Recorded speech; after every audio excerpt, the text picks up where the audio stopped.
I love movies. Film and movies are by far my favorite art medium. Ever since I was a kid, I've loved to watch movies. However, in recent years, this passing interest has turned into an obsession, and in an effort to diversify my taste, I began to watch more international films outside the typical American Hollywood machine. And I must say, it's very interesting to see how other cultures develop unique styles of filmmaking. Obviously, you got your big ones like French and Japanese cinema, which have a rich and deep history. However, there is a place that people seem to forget about, or at the very least is rarely brought up when talking about film. That place isn't one country, but an entire continent, the continent of Africa. Compared to most other countries, the countries of Africa had a late start to the cinema game. However, this video isn't a full deep dive into the history of African cinema. We would be here all day if that was the case. And also, this video isn't about any of the particularly well-known African films. It's a film that's a testament to the creative spirit of humanity, a film unique to its people yet accessible to all. Our story takes us to the East African country of Uganda, specifically its capital city, Kampala. Within Wakaliwood, one of the many slums of Kampala, lives a man, a filmmaker by the name of Isaac Nabwana, better known as Nabwana IGG. Now, you probably don't recognize that name. However, if you were on the internet between 2010 and 2015, you may remember the film Who Killed Captain Alex, which, seeing as the film this video is about is at the very least in the same universe as Who Killed Captain Alex, I'm going to talk about it briefly. In 2005, Nabwana created Ramon Film Productions, and by extension, Wakaliwood Studios. He would go on to create a number of short action films before finally making Who Killed Captain Alex, which has been touted as Uganda's first action movie. The movie was made with an alleged $200 budget and is one of the most unique movies I've ever seen. And while I do think the film deserves its praise considering the circumstances under which it was made, when comparing it to the film I'm going to be talking about in this video, the cracks in Who Killed Captain Alex began to show. But yeah, this video is about what came after Who Killed Captain Alex, the movie Bad Black. All of the best movies. Kampala, Uganda. Super fire! This is Swaz. Swaz means Schwarzenegger. Ugandan Schwarzenegger! Swaz! That movie is on! America's best action star. Super warrior. Wesley Snipes. Kung Fu Master. Bruce Willis. Zoe Bell. I'm Bad Black. Bad Black. Oh no!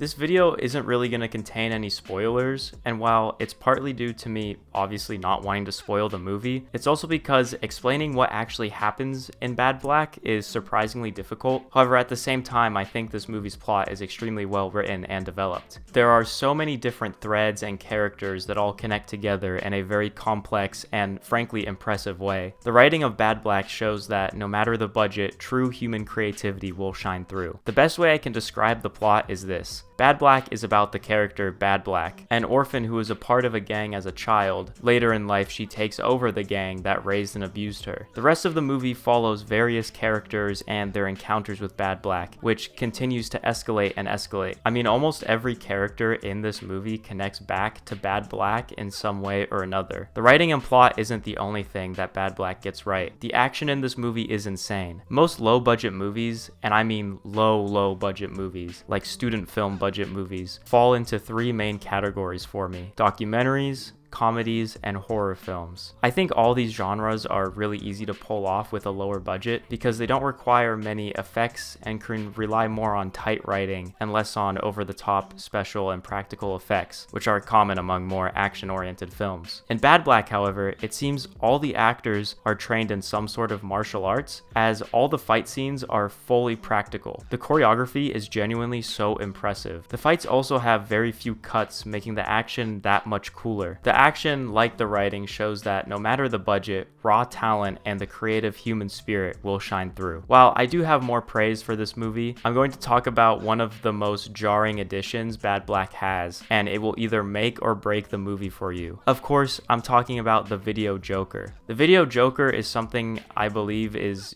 unique to Wakaliwood films. The video Joker for Bad Black, as well as Who Killed Captain Alex, is VJME. Video Joker is essentially a narrative narrator for the film, and as the name would suggest, he also comments and makes jokes about the movie. For Bad Black in particular, his inclusion is essential as his narration can help fill in the gaps left behind by the movie's extremely low budget. He is also really funny. VJ ME makes appearances in all of Wakaliwood's films. However, I believe he only speaks English in Bad Black and Who Killed Captain Alex. The biggest thing VJ-ME helps to supplement is the lack of establishing shots. Understandably, this can make the movie jarring to watch and confusing at times, and it's really my only complaint I have about Bad Black. Also, when it comes to comparing this movie to Who Killed Captain Alex, all the praise I have for Bad Black's action and comedy, I would also extend to Who Killed Captain Alex, and you should definitely check that movie out as well if you haven't already. However, Bad Black is an upgrade in every possible way.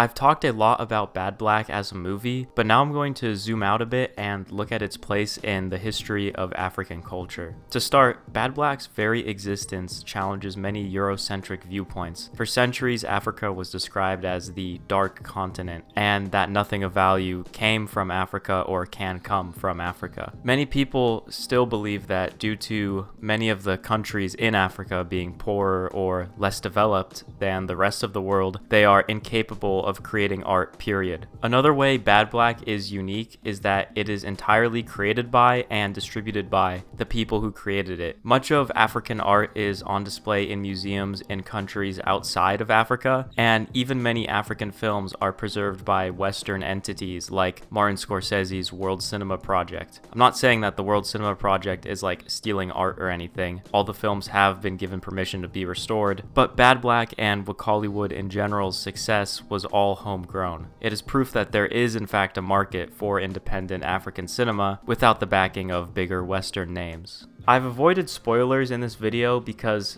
Bad Black is free to watch on YouTube, and I would, without a single doubt in my mind, recommend it. Everything from the story, the action, and of course the humor is amazing, making Bad Black one of the most fun movies you can watch right now. So what are you waiting for? Go watch Bad Black and let me know your thoughts in the comments below. Thank you for watching. If you enjoyed this video, you can check out my other YouTube channel for other movie-related videos. See you later.